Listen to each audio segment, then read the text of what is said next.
Here are 5 tips to make working with plastic snap lock screw posts easier. Tip number 1. If using larger sizes, consider screwing them together instead of snapping. If you're having trouble aligning the threads, just try screwing it in a little crooked and then straightening it out and finish screwing it in.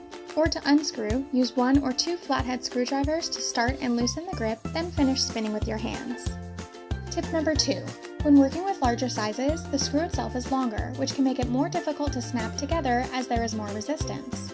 You can use something soft like a towel to remove the strain and cushion your fingers as you press them together.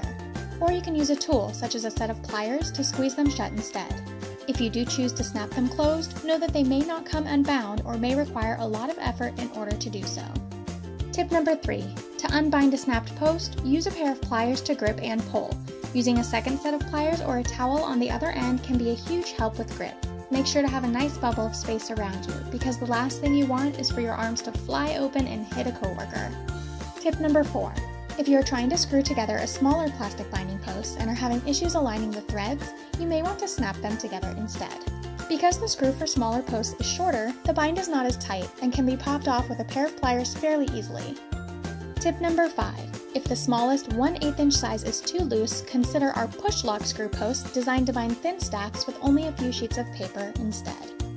With these tips, you can eliminate the stress and frustration of common problems people experience when binding with plastic snap lock screw posts. For more information on these and other binding posts, visit us at binding101.com or call the number on your screen. And don't forget to subscribe for more product videos and tutorials from Binding 101.